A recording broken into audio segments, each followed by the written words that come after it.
What's up, everybody, and welcome to Narcocop MMA.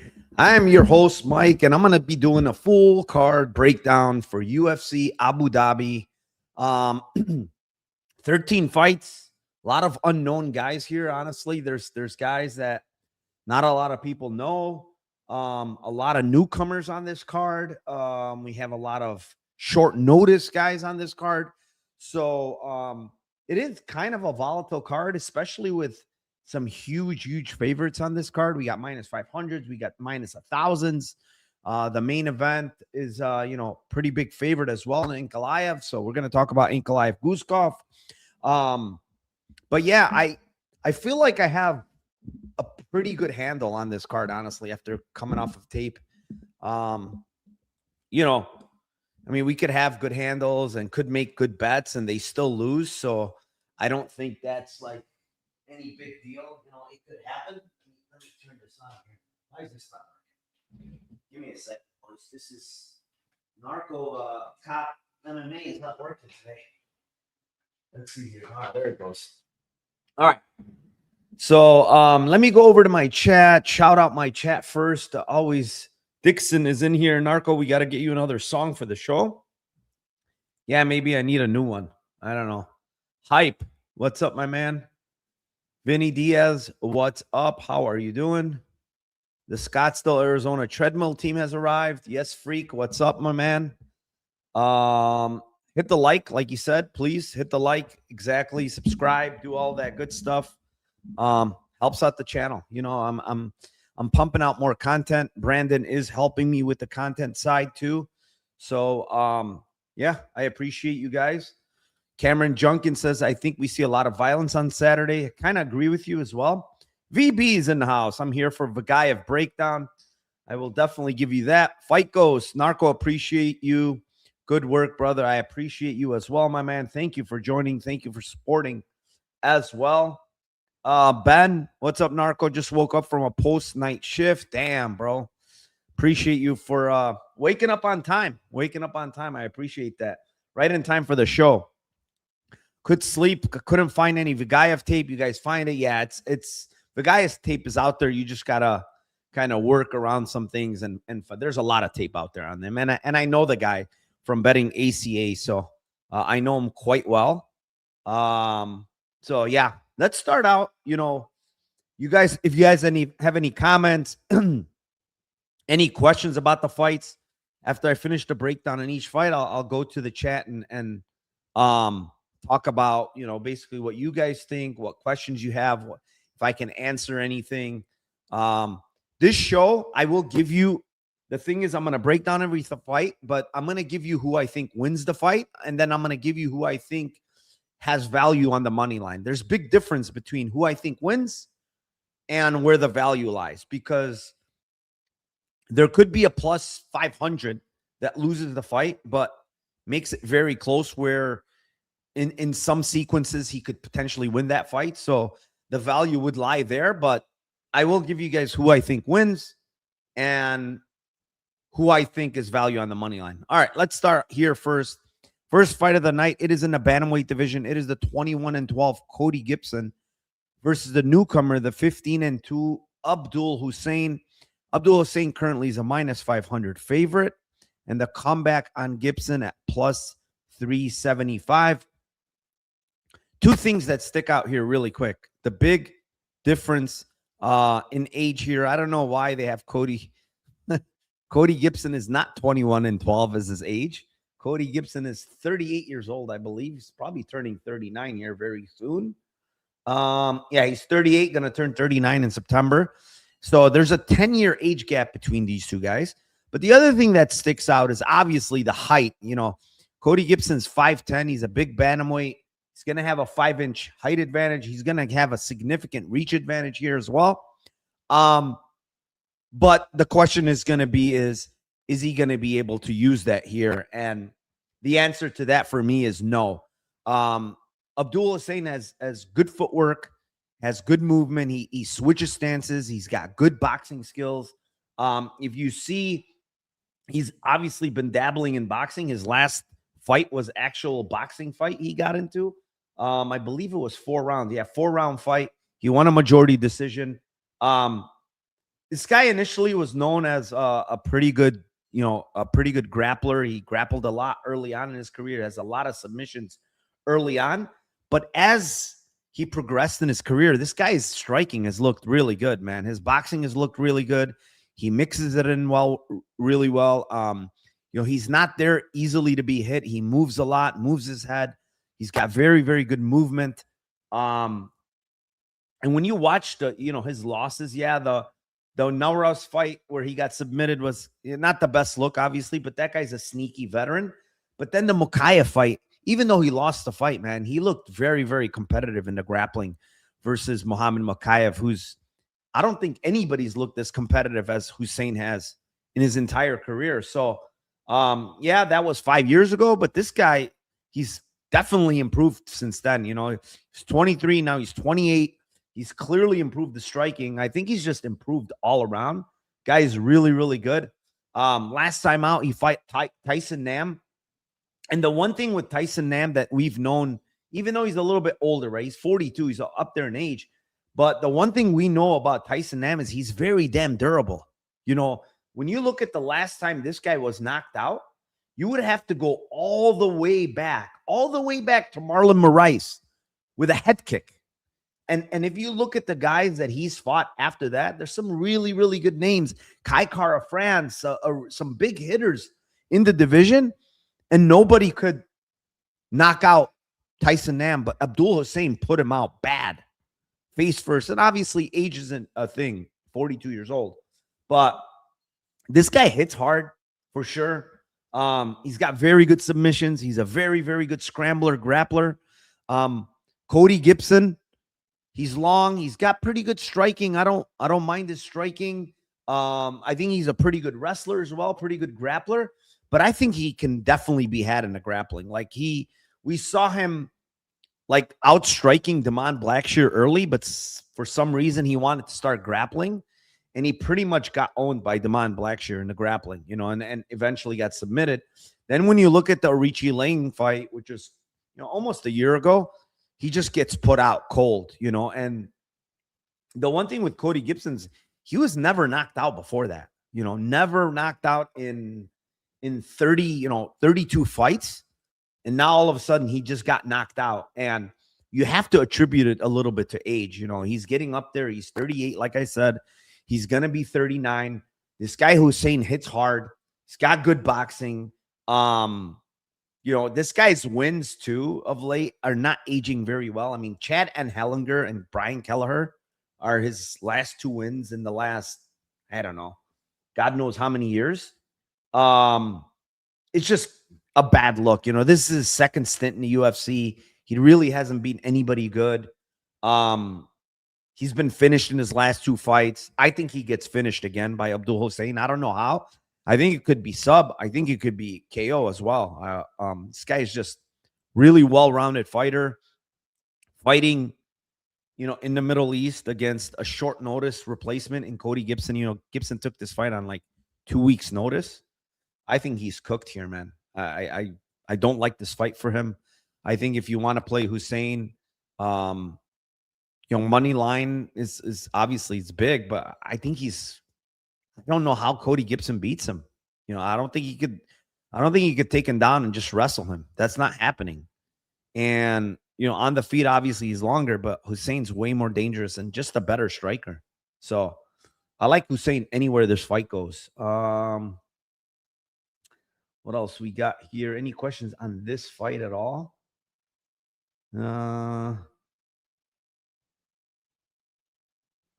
Betting value has never made anyone rich. Bet winners. That's not how it works, bro. That's definitely how it works. Yeah, go bet winners. Bet minus 1,000s and minus. Tell me how that's going to work out for you in the long run. That's not how it works. I mean, there's people that always say this bet winners shit, and there is odds for a reason, guys. I've been doing this full time for 4.5 years now. There's odds for a reason. You cannot just bet winners. That's not how it works. And second of all, you're not always going to hit winners. You're going to have a lot of losers within the winners. And when you're betting minus, 1,000, when you're laying $1,000 to win 100, yeah, you can win 100 most of the time, but when you lose, you're going to lose 1,000. So, that's just not how it works, man. That's not how it works. And if anybody tells you that's how it works, run away. Moise says Mokaev was diving for his life. Yeah. I mean, it was an incredible fight. Riding high. Hey, always appreciate your time, Narco. Watching from New Zealand. I appreciate you, man. New Zealand in the house. The Kiwis. The New Zealand Kiwis. I actually been to New Zealand before. Bruno Silva hurt Nam before subbing him. Sure. I'm not saying, but I'm just saying, look at his record. He's never been knocked out. Look at the guys he's faced. Anybody can get hurt. I mean, getting hurt in fight. I mean, it's a fight at the end of the day. You can get caught with something and get hurt. I just think his durability is probably waning. It's probably going away. I think Gibson forces the grappling, gets sub. Yeah, that's for sure. I think he's probably going to force the grappling too. This is correct. Bet winners that have value. Correct. That's a good thing. Valerie Soto, look at that. Yeah, I mean, it happens all the time. $100 on Ink. Walker Dulatov gets you 243 back. I wouldn't lay Dulatov, honestly, minus 1,000. I would never lay that price. Thank you, my man Raheem. 999 Dono. That's my man Raheem in the Discord. This guy is. You guys want to hear about a guy that's pumped up when a bet wins? It's him right there, Raheem. He is the best. Riding high, Narco New Zealand. Was it for work or were you having a holiday that? No, I went to visit family. I have family in Melbourne, and I stopped in New Zealand while I was on my way. No such thing as a lock, Tyler. The only lock is the one that you have, in your front door, or the one that you lock your bike with. That's it. Nick Racker says Walker line dropped 30 or 40 cents since Sunday. Not a Petersen guy personally. Yeah, I kind of agree. All right, let's move on. Next fight. It is in the lightweight division. It is the 12-3 Mike Davis versus the 11-0 Narulo Aliev. And currently, Aliev is a minus 230 favorite with the comeback on Mike Davis at plus 195. This line has really run. Let me see. So as of the 19th, and the 19th, he was plus 145. It's moved a whopping 50 cents. It's moved a whopping 50 cents. And I kind of get it in a sense. I get it in a sense in that, there's a lot of red flags with Mike Davis. Mike Davis has not been fighting a lot. That's one. He's been fairly inactive, fighting once a year, I would say. Yeah, I mean, last year, I guess he fought twice. But prior to that, he only had fought once. So he has only 3 fights since 2022. And that's like, one fight a year. Like, basically, the guy's had a lot of injuries. He's had a lot of medical issues. I listened to his interview, and he was talking about how late last year, he was losing a lot of muscle, losing a lot of weight. He had headaches all day. He had irritations on his skin. He actually thought he had cancer. He says in the thing, he was very worried that he had cancer. He went to doctors. They did all kinds of testing. They didn't find anything. They could not find what the issue was. He did disclose that he has obviously Lyme disease. I think everybody knows that. But he also has something called mastocytosis, and it's some kind of autoimmune disease as well, which he has. So he has a couple of autoimmune diseases. When you go back and you look at the Perez-Ziam fight, very weird fight in my opinion. You go start the fight. He walks at Perez-Ziam. He goes for a takedown, but it's like a half-hearted takedown, and then he pulls guard, right? And then he attempts to sweep. They kind of get back up to the feet. Again, he goes for like another half-hearted takedown. Again, he pulls guard. He pulls guard in the round 1 3 different times. That's just not like Mike Davis. He doesn't fight like that. And afterwards, he said that there was paint in the locker room and all this, and he was compromised. And, it could have been a lot of things. It could have been his autoimmune disease, flaring up. It could have been the paint, like you said. It could have been a lot of things. Could have been he was injured already. But even in that fight, honestly, when I watched it back, and Ziem won comfortably, but he still put Ziem in some very, very bad positions. The calf slicer he had Ziem in was super nasty, man. This guy has very, very tricky jiu-jitsu. He's got very good striking.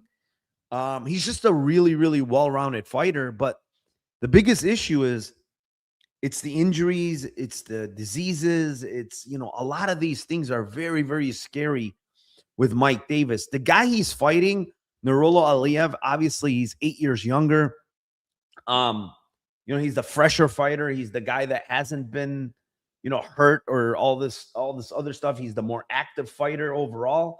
But I will tell you, I am not impressed with Nurullo Aliev. Honestly, I watched the Rafael Alves fight.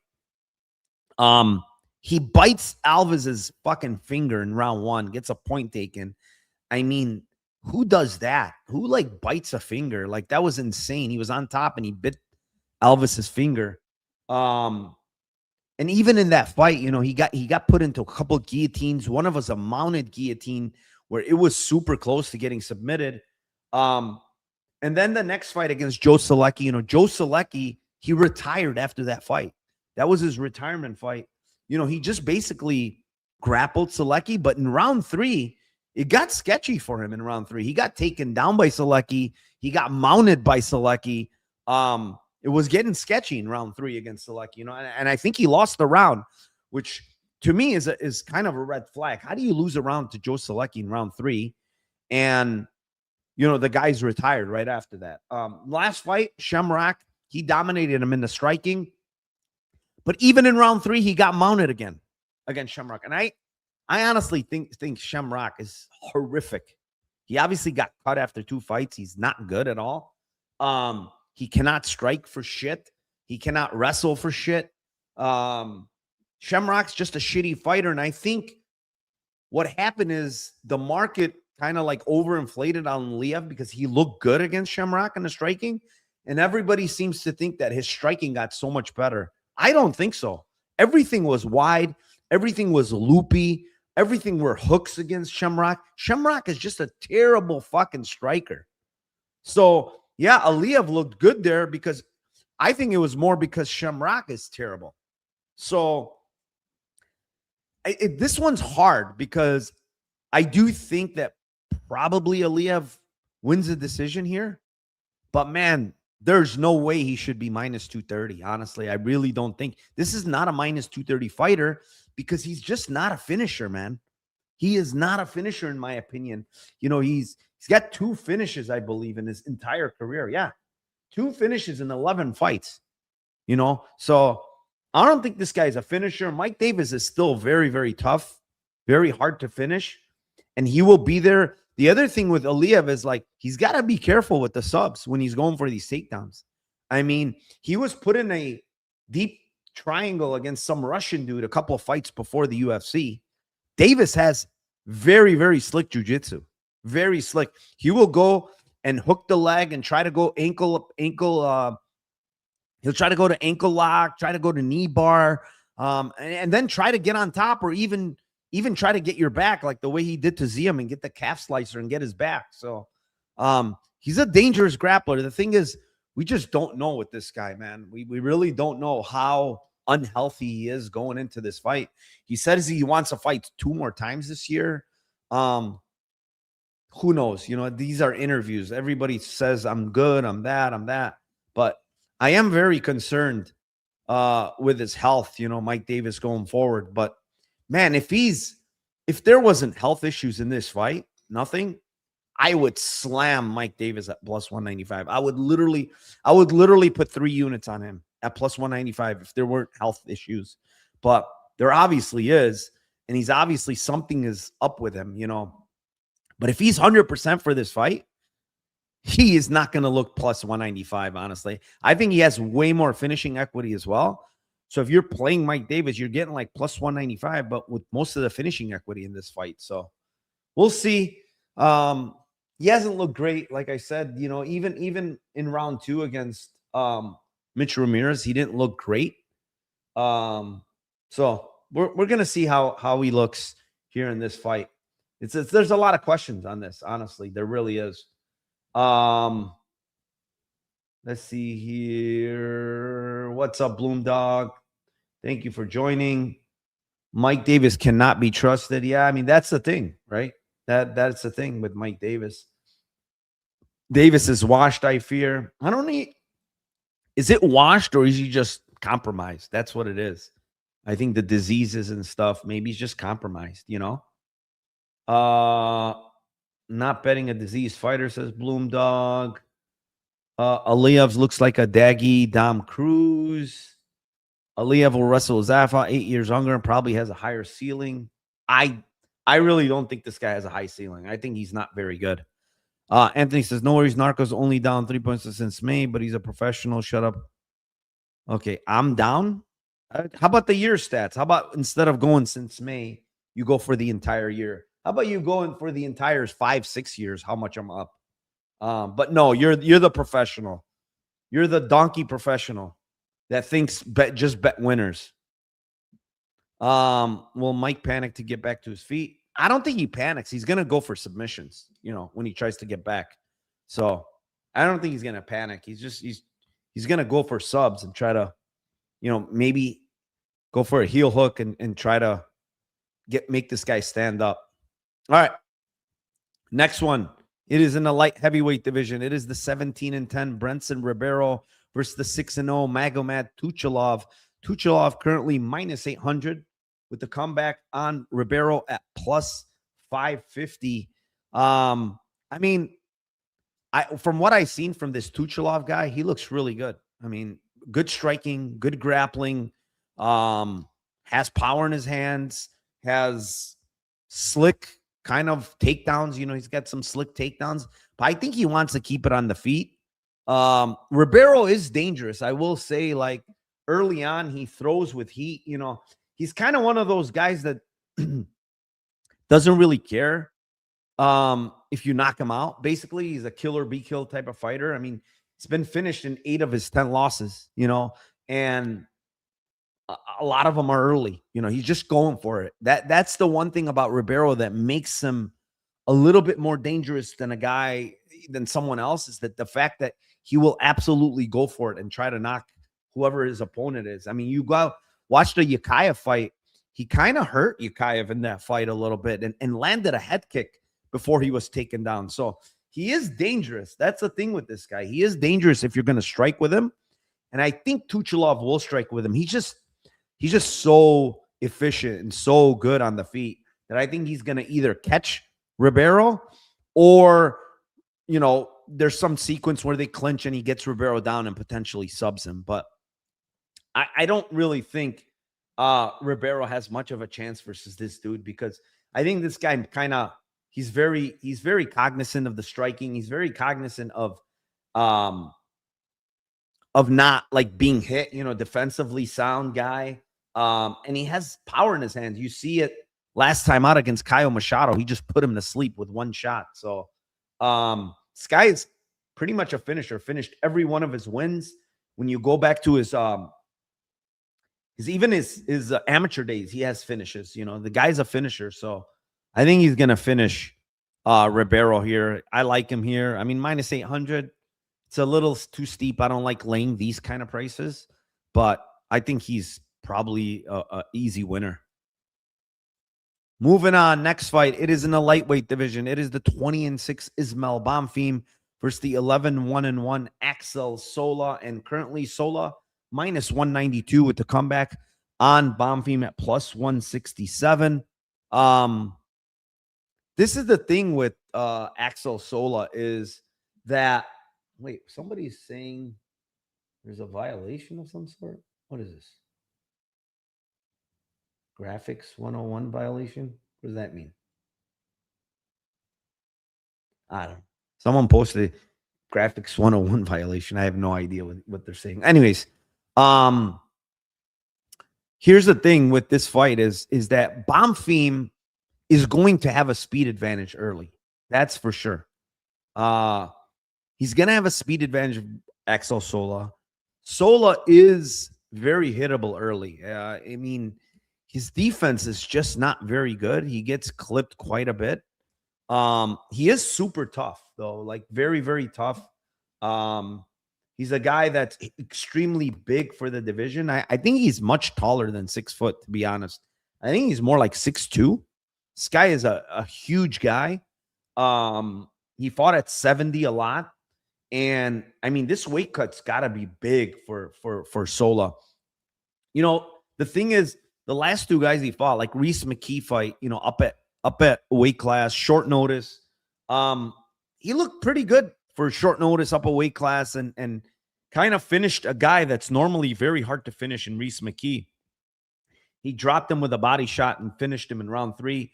Last fight against Mason Jones was an absolute freaking war. Both guys got hurt. Obviously, Sola was gotten destroyed in round 3. He had a big cut from that fight on his right eye, underneath his right eye, and it's still there. I mean, that gash is still there because that fight was 4 months ago, you know, and you know, you're a little concerned that fight might that cut might open up again in this fight versus Bonfim, who's, you know, he's kind of a quitter, I guess. You can call him a little bit of a quitter, but he's very dangerous in round 1, man. He's landing, even Padilla fight, he landed big shots. Zaynukov fight, he landed big shots. Even Benoit Saint Denis fight very early, he was trying to land big shots. He's dangerous early, right? He's very, very dangerous early. But man, he falls off a cliff kind of when the fight goes on and guys pressure him. If you're the type of guy that's going to pressure him and make him work and hit him to the body and stuff, these are things he doesn't like. And I think Sola does all of those things. He kicks to the body very hard. He's southpaw. He hits hard. He's a big guy. He's kind of dangerous in the clinch as well. He's going to be so much stronger than Bonfim in the clinch. And as the fight goes on, this is going to be all Axel Sola, in my opinion. And if the guy has the dog in him, Bonfim really doesn't have the dog in him. I don't know what's going on with him, to be honest. He looked good against McKinney. He looked okay against Saint Denis until he got kind of ragdolled. The Pichel fight was kind of a bad look, man, because Pichel is like 40-something, and I think he won a round there off Bonfim. It was a kind of competitive fight. And then the Zaynukov fight, he ate a flush head kick that opened up his eye, and he's like, I couldn't see. And then the last fight, he just got broken, man. He got broken by Chris Padilla to the body with elbows, just opened him up, and just, it looked like he quit in that fight against Padilla. Now, I think he's going to have a lot of problems with Sola's physicality and size.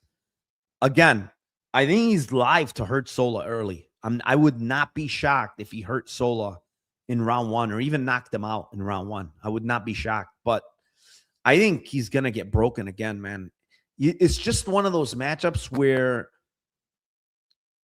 there's one guy that's gritty and tough while the other guy just is not the same, man.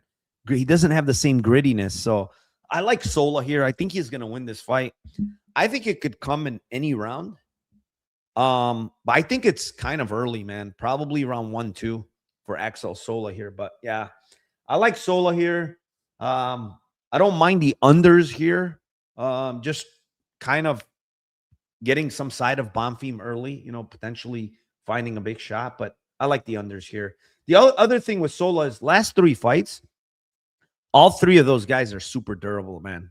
Maurice McKee, Mason Jones, and the Guides Odella, or whatever the hell his name is. He's never been knocked out in like 30 fights or whatever. So much different than guys like Bonfim. So let's see what we have here. Soul Kick says, I kind of like Bonfim to win this fight. Yeah, I mean, could be a case for him, especially early, you know. Moises Solo's known for losing round 1 always. Yeah, I mean, he loses quite a bit. Actually, in the regional scene, he looks good in round 1. This is weird. But Yeah, Gillies did hurt him in round 1. He hurt him bad. Imovov's brother got him, but he also got that one Russian, the Soslin guy, very bad early. He almost finished him. Riding High says Axel has very heavy hands. Javi mentioned yesterday. Jones said he is the hardest hitter. Is that right? Yeah, that's what I heard from on TikTok. He Jones said that Axel Sola hits very hard. So, and Jones is a tough SOB. Could see Bonfim being explosive early, but fading later. I'd like to see Wayans, and yeah, Sola with the cut could easily split open. That cut is a little bit concerning, man. It's very, very big. Kind of surprised he's back this quick with that big of a gash just sitting there. Like, Bonfim is going to try to land on it, maybe like a left hook or something. All right, let's move on. Next fight. It is in the welterweight division. It is the 30-9 Santiago Ponzinibbio versus the 14-3-1 Sam Patterson. Currently, Patterson minus 400 with the comeback on Ponzinibbio at plus 300. I think Ponzinibbio's washed, man. I mean, this guy has been getting hurt in every single fight of late and kind of getting away with it outside of the Rodriguez and Holland fight. He's kind of like been surviving. He was hurt in a lot of these fights, man. Zaynukov fight, he got hurt. Carlston Harris fight, round 1, he got hurt really bad. It's just constantly getting hurt every single fight, Ponzinibbio. And he's 39 years old. He's going to be 40 this year. He's a broadcaster for like the Spanish UFC broadcast. He's got obviously a career there. He pulled out of the last fight, October 11th. I don't even know why. If you guys know, against Vicente Luque. It's been over a year since he's fought, and he got knocked out against Daniel Rodriguez. The other thing you look at Ponzinibbio, he's been fighting old guys, man. Daniel Rodriguez, he's like 40. Carlton Harris, he's close to 40. Zaynukov is like 41, 42. When he fought Holland, obviously, Holland knocked him out in round 3. But then you have Moreno. He just has fought some oldies lately, the last 3 fights. And I feel like Patterson's more in his prime. Patterson's improving, looking better in the striking. He's got that very good 1-2 right up the middle. And Ponzinibbio is very, very hittable, man. Maybe he can calf kick and stuff like that with Sam Patterson. But I think Patterson's going to land that 1-2. And Patterson seems to have a lot of power in his hands based on his recent fights. Last fight, he looked awful. But Michael Page can make a lot of people look awful, So I don't really take much from that fight. But then you see the Trey Waters, the, Danny Barlow fight. Like, he's outstriking Trey Waters was pretty nice, man, and knocking him out. Trey Waters is known to be tough. He's a pretty good boxer. And Patterson looked pretty good there. Yeah, he got his nose busted, but he looked good there. I think he's just going to knock out Ponzinibbio. Could be club and sub. Ponzinibbio's never been subbed. And yet the books have Sam Patterson by sub at plus 300. That should tell you a lot. Is he going to club him and then Ponzinibbio tries to shoot right into a front choke like a Doris or something? Because this guy has such long arms. Yeah. I kind of like Sam Patterson to finish early here. I think Ponzinibbio washed, man. He's very slow. He doesn't react well to shots. I don't know.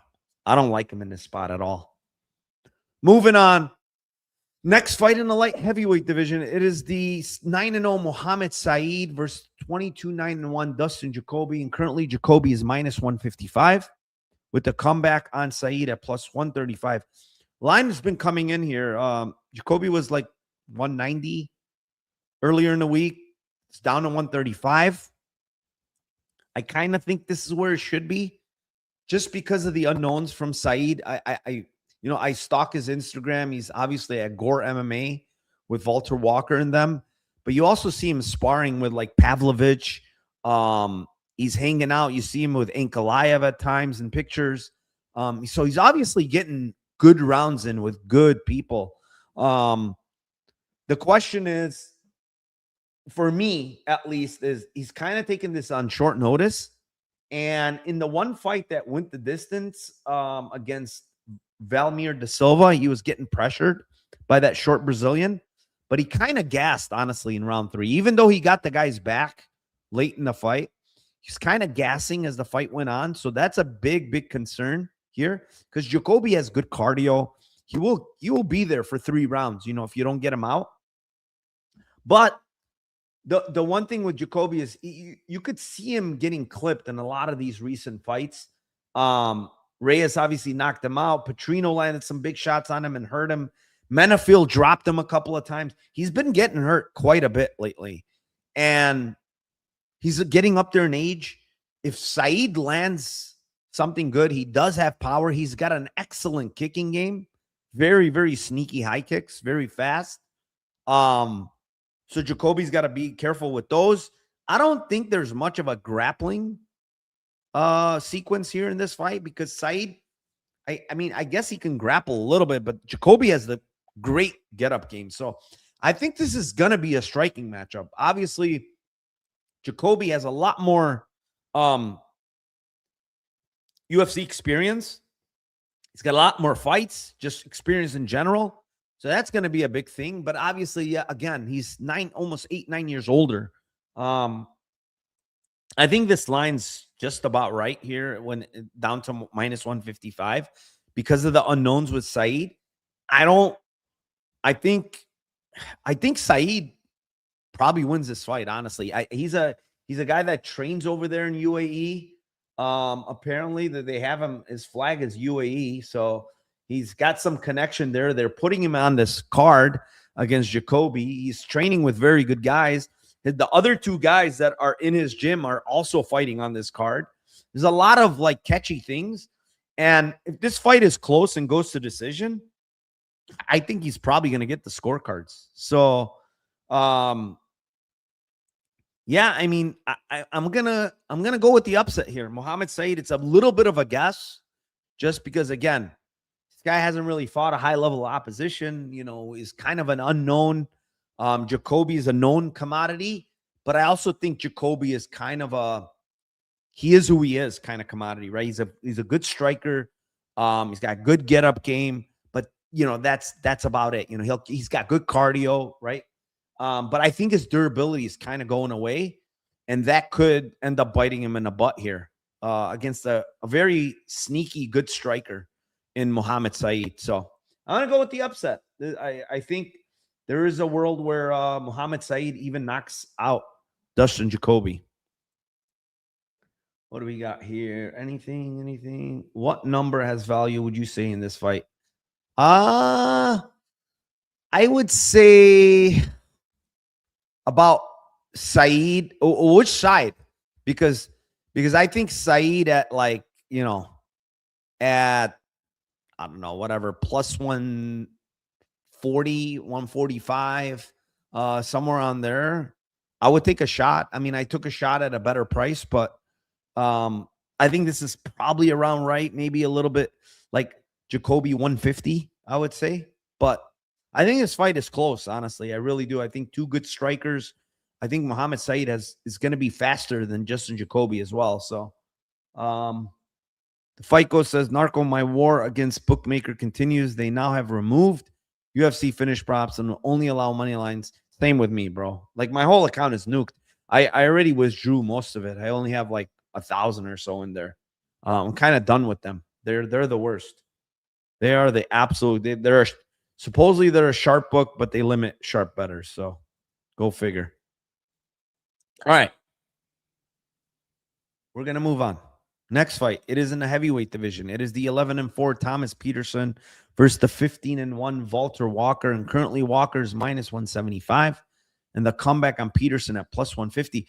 This one's very hard for me, man. I know a lot of people are on Petersen. I get the side. More proven cardio. He's got that wrestling that he could stuff potentially Walter Walker's takedowns. And in the striking, I don't know if he's much better than Walker, honestly. There's not much tape for us to go off on Walker. I think Walker's more dangerous, to be honest, on the feet. I also think he's got the better chin of the 2.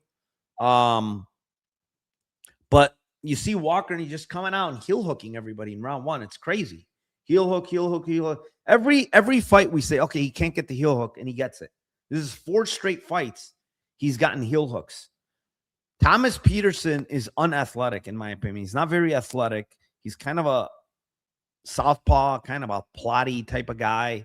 You know, he's got decent striking at best, but his main game is like wrestling. And I really don't think he wants to wrestle here, because even if he's on top, I think Walter's going to try to go for like a knee bar, a heel hook. He's going to do one of those moves. And if he catches a good bite of the heel, it's probably going to be over, and I really don't know what to think of this fight. I cannot bet Walter Walker just because of all those unknowns. But, I mean, Thomas Petersen's not good, dude. Like, I cannot.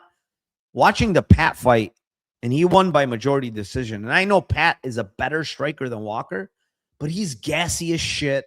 He doesn't really have any type of grappling. He looks terrible on the mat.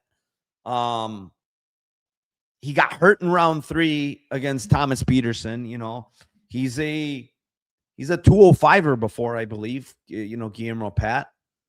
I don't know. Walter Walker to me is way more dangerous than a guy like Pat. So he's huge as well.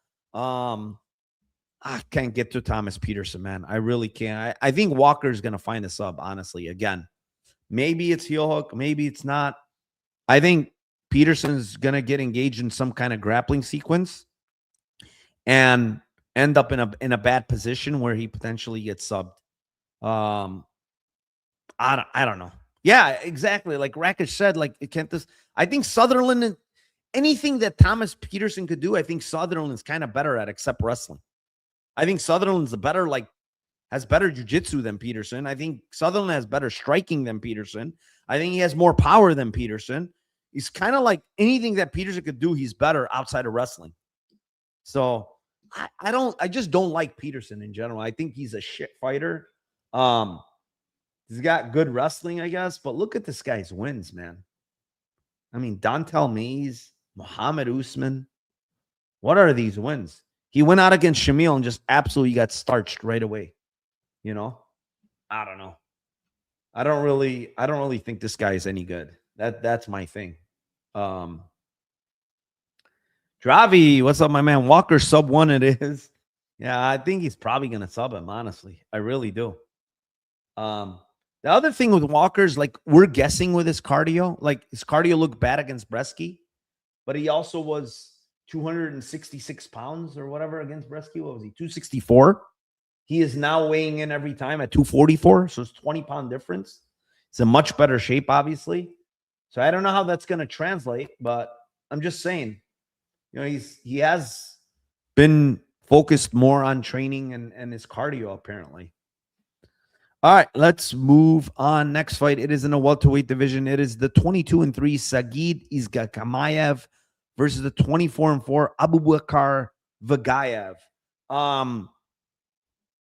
This is a short notice fight, basically, for both guys. I think it's more short notice for Sagid because Abubakar was actually signed and was supposed to fight Gasanov. That would have been an incredible fight. Gasanov is an incredible grappler. And it would have been a good fight against Vagaev, honestly. When I look at Sagid, he's got a very impressive record, right? 22-3. He trains with Islam Camp. He's over there training with those guys. He was on a big winning streak prior to his Dalby fight that he did take on short notice. And Dalby, in that fight against Dalby, it's kind of a hard ask to fight Dalby in your UFC debut, kind of on short notice because of the cardio, the pace that Dalby brings, the durability. It's not easy to get out of there. He'll keep coming. So it's a little bit of a tough fight for him, there. But the thing is that I see all the time with Sagid is I think his cardio is trash. Honestly, I don't like this guy's cardio. I think he slows down in a lot of he uses his wrestling to bail him out, kind of in these fights where he's getting tired. Like the one championship fight against Zhang, all he did was just wrestle and Zhang was on bottom.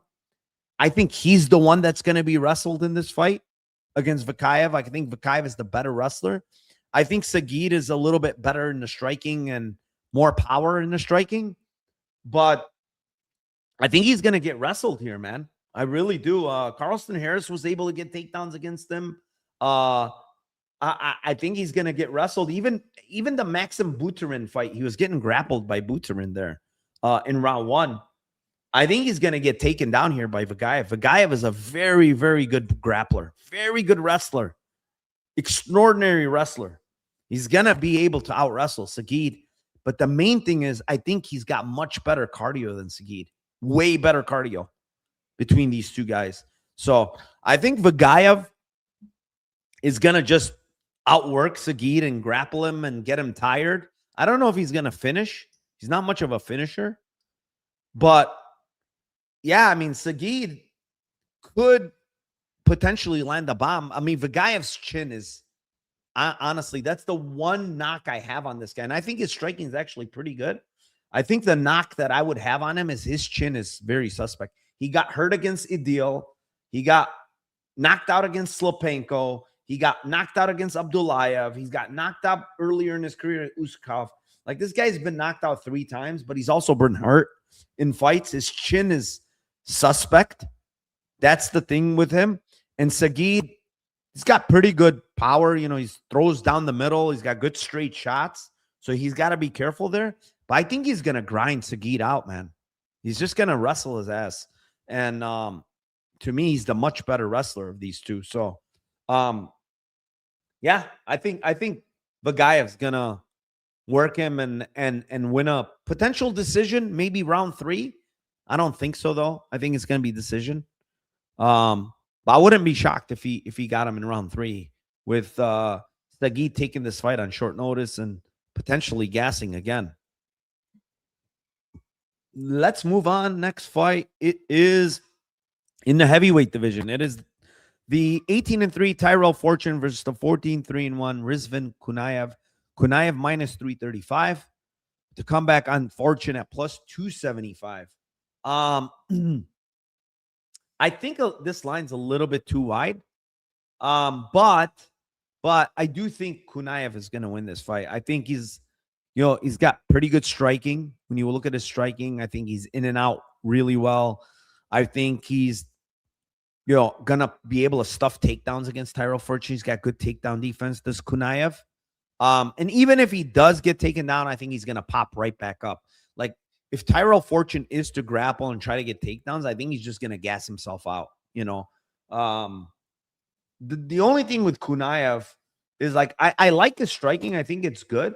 But last fight against Almeida, he got outstruck at distance against Jalton Almeida. He wanted nothing to do with the striking in that fight. He kind of basically cage pushed to a win until, the last 10 seconds of the fight, he points to the middle and just starts swinging. He just didn't want to strike in that fight. I don't know. It was an ugly looking win. He won comfortably, but it was ugly. To me, it was a very ugly win against Jalton Almeida, who you should easily outstrike. Like, Almeida's not a good striker. And yet he looked very weird in that fight. You got to remember, this guy came off the steroids on PFL. And I think since then, I think his cardio has not looked the same. This guy had good cardio before. You see a lot of finishes in round 3 prior to him getting suspended. This guy had very, very good cardio before. And I think his cardio has looked kind of iffy. I know the Blades fight was, it was kind of like a war and stuff, but Blades was hurt in that fight. Blades tore his ACL, MCL, whatever it was in that fight early on. So I don't know what to make of that fight. Then you look at the Almeida fight, and he looked like shit in that fight, even though he won. Fortune made his UFC debut on short notice against Tybura, who's kind of washed. Looked pretty good. They announced the wrong winner in that fight, which was hilarious. But, he's 36 years old. He's not like he's a young guy. It's not bad for heavyweight. But, yeah, I mean, I think Kuniev wins, but there's no way I want to lay 335 with him. I don't. Because I think it's competitive in the striking. I think it's kind of competitive in the grappling. I rate Kuniev's cardio a little bit better, not by much after, after he's off the steroids. But he's faced, he's faced a better level of opposition, obviously. He's been in the UFC a little bit longer, third fight compared to second. So I'm going to lean him here, but I don't want to play 335. I think he should be somewhere like, maybe minus 225 to 250 is fine. I think minus 335 is going a little bit too wide, in my opinion. Yeah, Troyanov called the heel hook again. Yep. Neither of these guys I've got any minutes in the Reagan administration. I don't know about that. All right. Next one. What should this? We're getting close to the top here. It is in the lightweight division. It is the 10-0 Damian Rzepecki versus the 8-0 Magomed Zaynukov or Chanko or John Pork. Currently, Zaynukov is minus 300 with the comeback on Rzepecki at plus 250. And, watching tape, I kind of don't understand why minus 300 on Zaynukov. Is he the better striker? Yes, he is the better striker. Is he the better grappler? I don't know. I don't think so. I don't think he's the better submission grappler, especially. So that's to be determined. Does he have better cardio? No, in my opinion. I think Rzepecki does. But like this is, he's at a disadvantage. By the way, he's not 5'10. I think he's like 5'8. He's at a big reach disadvantage. I think he's at a height disadvantage. He's at a youth disadvantage. Rzepecki's only 24. Training with Topuria for his last fight. Training with Adam Borix on his IG. Training with a bunch of guys at Killcliff for the last, 3-4 years on and off. The guy's clearly good. Can fight out of both stances. Has all the weapons when it comes to striking. He's got elbows, knees, high kicks, body kicks, low kicks, has good hands out of both stances. I think Zaynukov is a little bit cleaner when it comes to his striking. Like I would say he's more technical than Rzepecki, but Rzepecki gives you way more looks, man. He's constantly switching stances. He's throwing everything. He's got good knees in the clinch. He's got good submission grappling. Zaynukov's like the more known name. He's the guy that's fighting on a full camp here. Rzepecki obviously took this fight on short notice. But, man, the cardio checks out. Man, the volume checks out. Like, has he been hurt in this fight? Sure. But so has Zaynukov. Zaynukov got dropped in Dana White's Contender Series in round 1 against Lucas Caldas, right? And when you look at Lucas Caldas since the Dana White's Contender Series, he's lost 2 other. So he's on a 3-fight losing streak, is Caldas, right? So what's the big deal? Like, I mean, he beat Caldas, sure, but he got dropped in that fight. He got hurt in round 3 in that fight. So is it the name? Is it that he trains with Khabib and all those other guys? Is that why this line's so bloated? Like, I could see him hurting Rzepecki, even finishing him potentially, right? I seen Rzepecki hurt, but I also could see the other side. I could see Rzepecki hurting him. He's got nasty kicks to the body, nasty punches to the body. I think this is a close fight. I don't understand 300. I really don't. How do you get to 300? I just don't know. These guys are both very, very skilled fighters. Why is Zaynukov 300? Is it because of all the meme stuff from John Pork and everybody knows him and don't know the other guy? I think that's what it is. Zaynukov to me should be minus 170. 175 is fair. That's a fair price just because I think he is the better striker. But minus 300 is insane. I'll give me Damian Rzepecki here at this prices. Like that price is just the price is just not right. It shouldn't be minus 300 here, man. Not from what I've seen. Again, he's a good striker, but I've seen him get clipped as well, and I've seen him get hurt as well. So I don't understand. I don't understand why he's minus 300. I really don't. Yeah, I'm gonna go with Rzepecki for the upset here. I like what I see. I think the pace is there. I think the pressure's there. I think he's going to be able to slow down Zaynukov quite a bit as this fight goes on. Moving on, it is in the welterweight division. It is the 18-8 Wellington Turman versus the 12-1 Islam Dulatov. Dulatov minus 1,000. Turman plus 675. Turman 3-year layoff. I thought he was cut from the UFC. Somehow, I guess he wasn't cut. Maybe he was wrong. I don't know what happened. I don't know if they re-signed him. God, I keep coughing. But Turman had shoulder surgery. He had a torn labrum in the front and the back. So it was a pretty bad shoulder surgery. He was out for a while. He's coming back now. Again, 2.5-year layoff, I guess you can call it. On a 3-fight losing streak. He looked good in both of his last 2 fights, I would say. Randy Brown fight, he looked good. Jared Gooden fight, he looked good early until he got slammed and he looked out of it. You know, he got hurt and then slammed. He was sub, basically club and sub there. But the Randy Brown fight, he looked really good. He kicked the calf.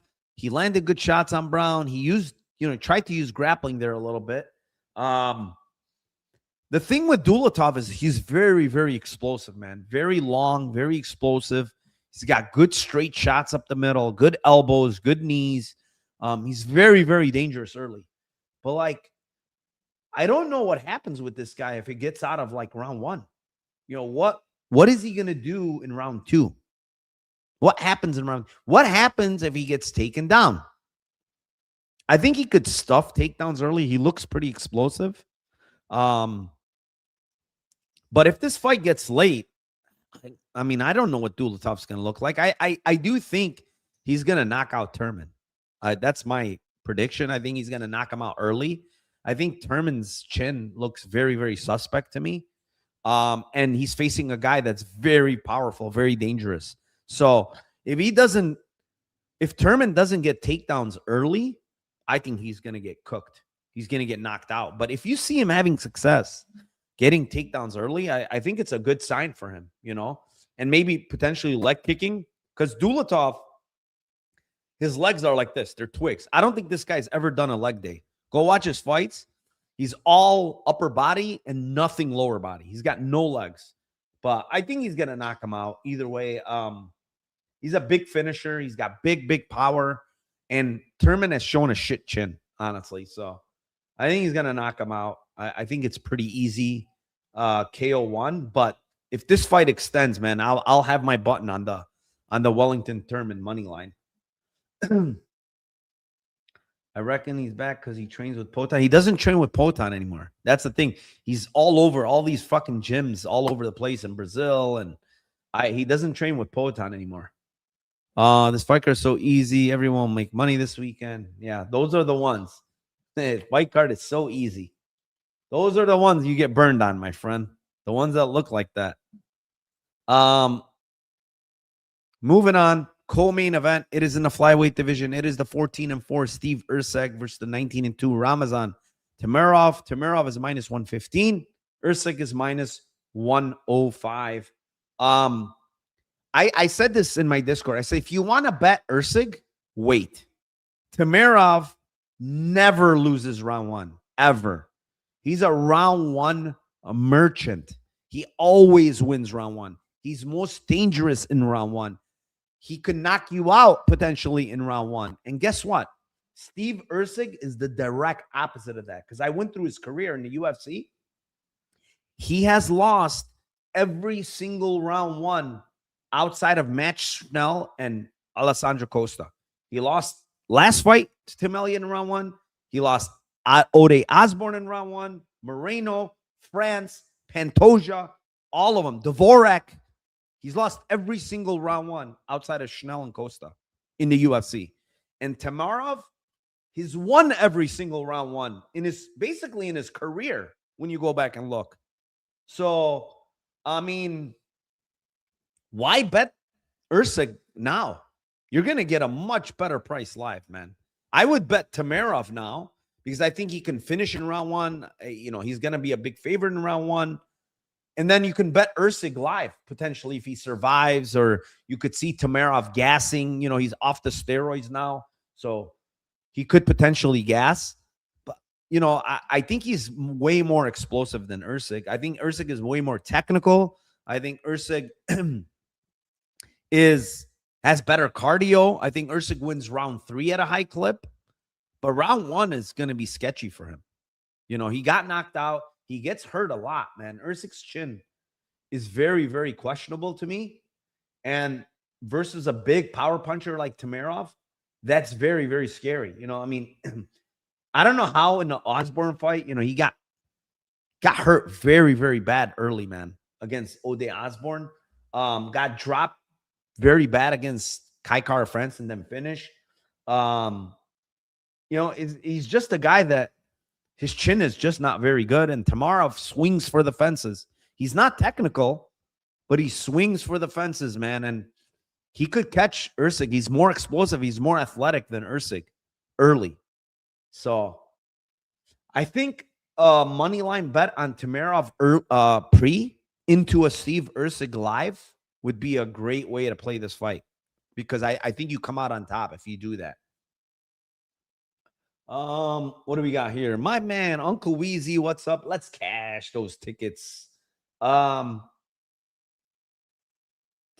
hurts you and loses his fight IQ, only goes for a finish. Steve can win for sure. That's how that's how he usually fights. I worry that if you're slow starting a little chinny, then Temirov's.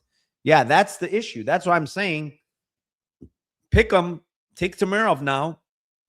You have the early finish equity, and then you can get in on Erceg if you're betting live. I'm riding with Steve. I think the other guy's stiff, robotic. His arms, big arms will get tired. That's possible.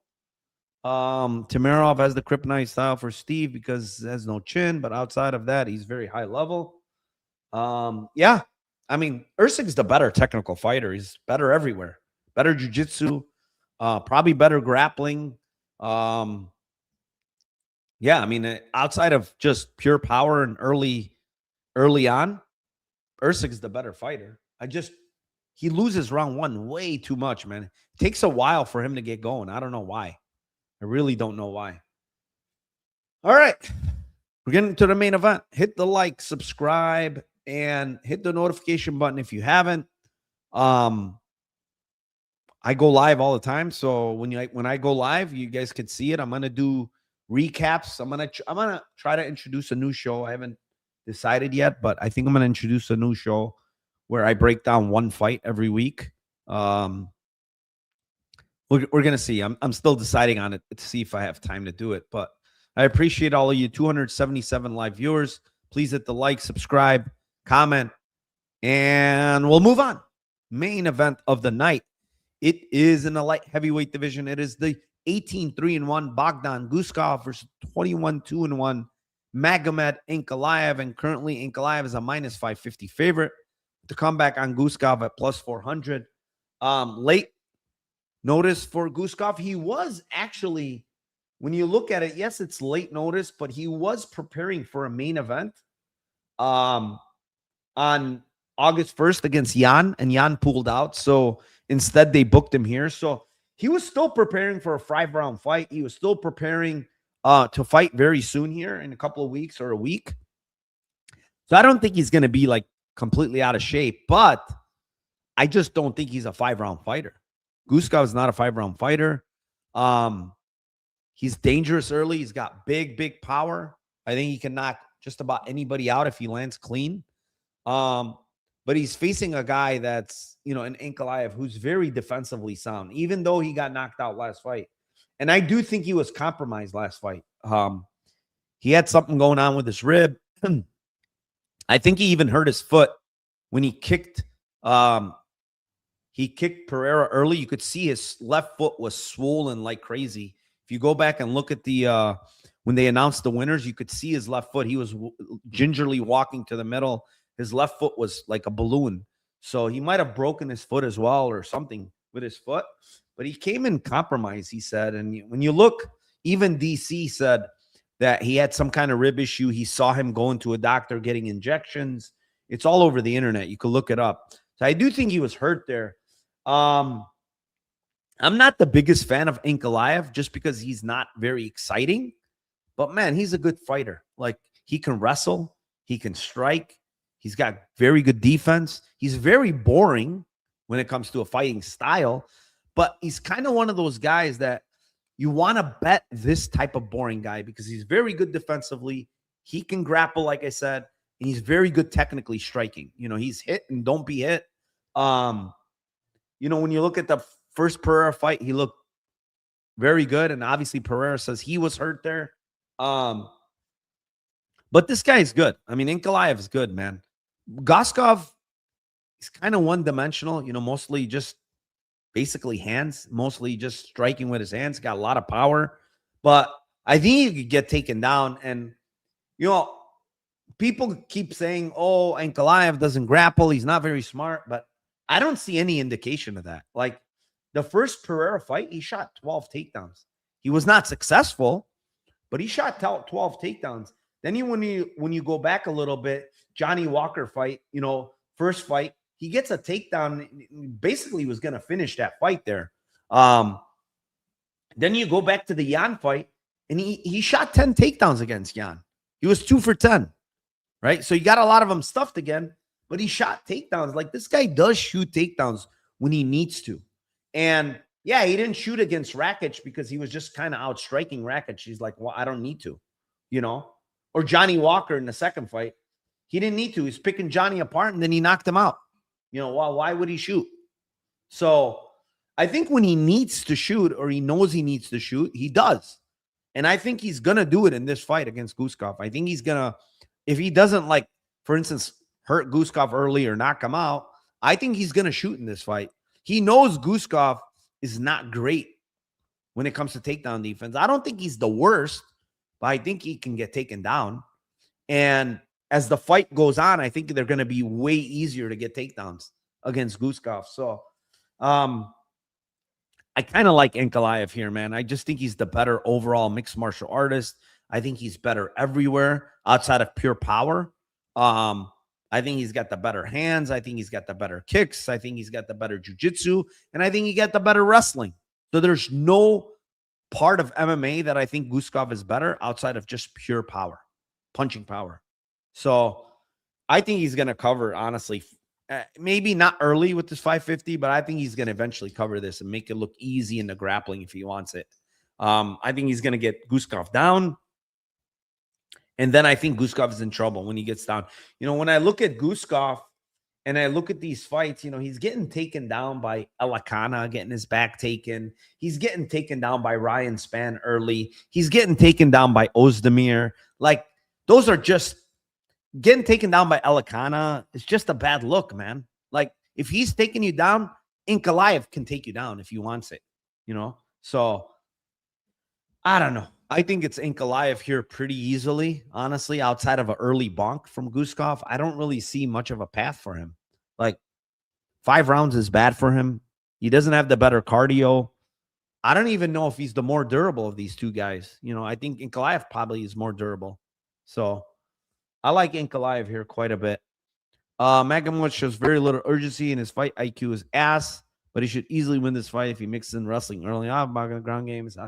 He's going to, man. I mean, history is telling me that he shoots takedowns. He shot 12 against AP, and he shot 10 against Jan. Why wouldn't he shoot here? What?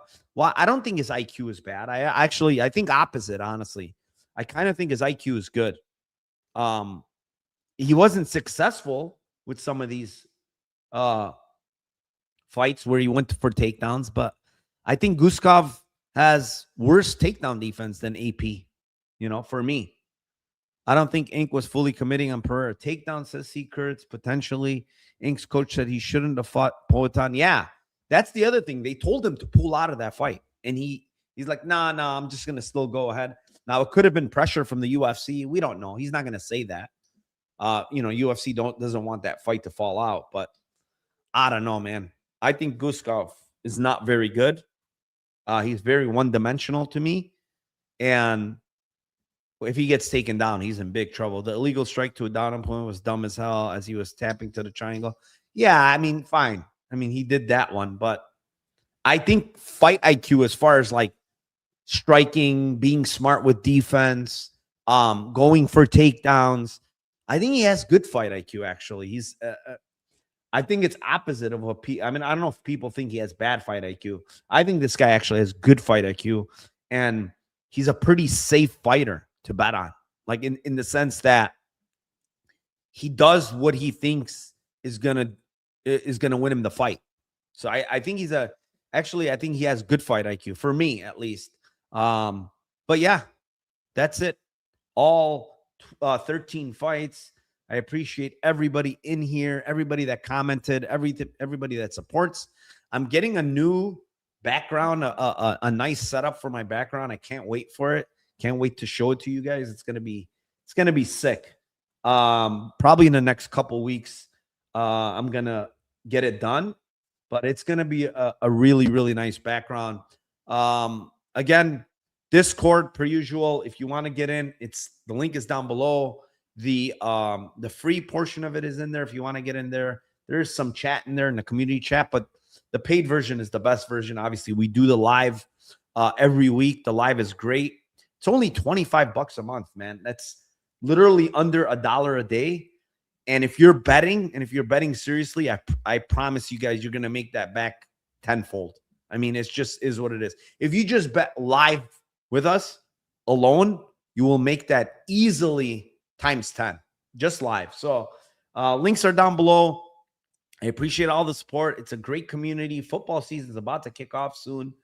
We kind of crushed football last year too. Bunch of sharp guys in there. Forget about me. There's a bunch of other very, very sharp guys in there. All kinds of talk, boxing. We have BKFC this week and BKB, which I love. So yeah, thank you to everybody. Shout out to everybody. You guys are the best. Uncle Weezy giving me a shout out. I appreciate you. Everybody else, I love you all. Good luck this weekend. And let's cash those tickets for UFC Abu Dhabi.